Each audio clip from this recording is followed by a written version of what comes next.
Boker Tov, nous sommes le dimanche 16 mai 2021. C'est l'heure du premier journal d'information en direct de Jérusalem sur Radio Kalita.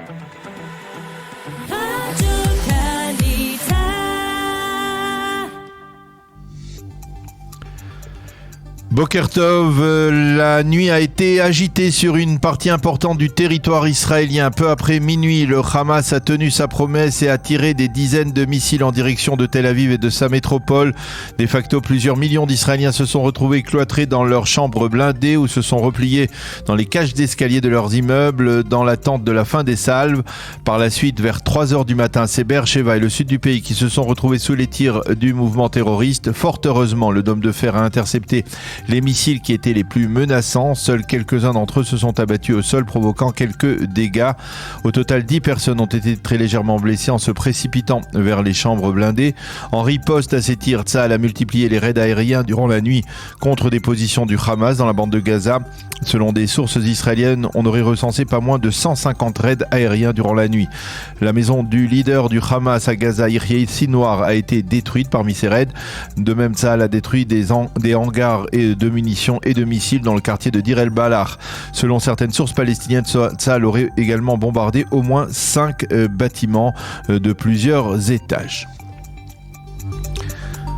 Le Premier ministre Benjamin Netanyahou s'est exprimé hier soir à la fin de Shabbat sur la situation. Il a affirmé que l'opération Gardien des murailles se poursuivra le temps qu'il faudra. Celui qui a ouvert les hostilités est frappé de telle sorte qu'il comprenne à l'avenir qu'il n'aura pas le moindre intérêt à lancer ses missiles en direction de Jérusalem, ni pendant la journée de Jérusalem, ni jamais, a dit le Premier ministre, qui a souligné que Tsahal faisait tout son possible pour éviter de toucher des civils palestiniens. Monsieur Netanyahou a remercié le président Joe Biden pour son soutien à Israël et pour avoir reconnu qu'Israël avait le droit de se défendre. Monsieur Netanyahou s'est dit ému par le soutien apporté également par 25 pays à Israël au cours des derniers jours. Le Premier ministre a également évoqué les émeutes arabes contre la population juive dans les villes mixtes. Il s'agit là d'un phénomène très grave. Il ne s'agit pas de l'ensemble du secteur arabe, ni même d'une majorité de cette population, mais nous devons tous condamner ces actes, a dit Monsieur Netanyahou. A noter également que le cabinet restreint pour la sécurité nationale se réunira ce matin pour débattre de la poursuite de l'opération militaire. Et puis à propos des émeutes dans les villes mixtes, la police enquête sur le jet d'une bouteille incendiaire dans une maison arabe de Yafo qui a grièvement blessé un enfant de 12 ans. Selon les premiers éléments de l'enquête, il est possible que les agresseurs soient eux-mêmes des Arabes israéliens qui se seraient trompés de cible. Le Conseil de sécurité de l'ONU doit se réunir aujourd'hui avec à l'ordre du jour la situation au Proche-Orient. Hier, le secrétaire général des Nations Unies, Antonio Guterres, a déclaré qu'il était, je cite, préoccupé par le nombre de victimes palestiniens, de civils palestiniens qui ont été touchés par les raids aériens israéliens dans la bande de Gaza.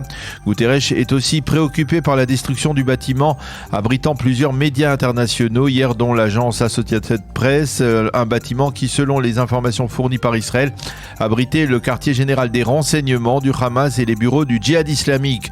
Le secrétaire d'État américain Anthony Blinken s'est entretenu avec le patron de l'agence Associated Press et il lui a exprimé sa satisfaction de constater qu'aucun membre de son équipe n'ait été blessé.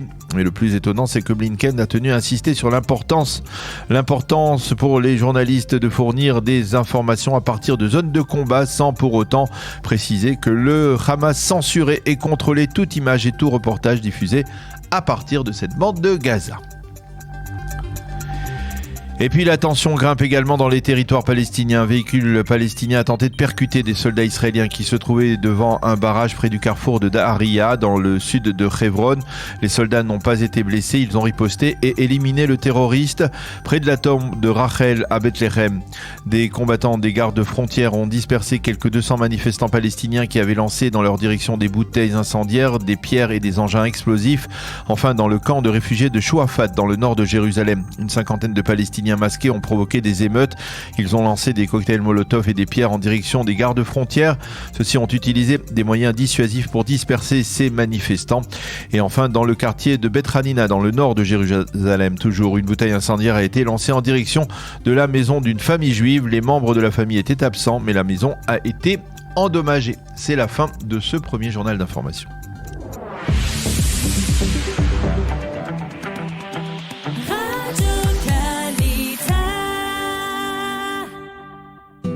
Une page météo pour terminer ce premier journal. Le temps sera plus chaud et sec à partir d'aujourd'hui sur l'ensemble du territoire israélien. Également demain durant la fête de Shavuot. Les températures prévues aujourd'hui 30 degrés à Jérusalem, 26 à Tel Aviv et 40 degrés à Eilat.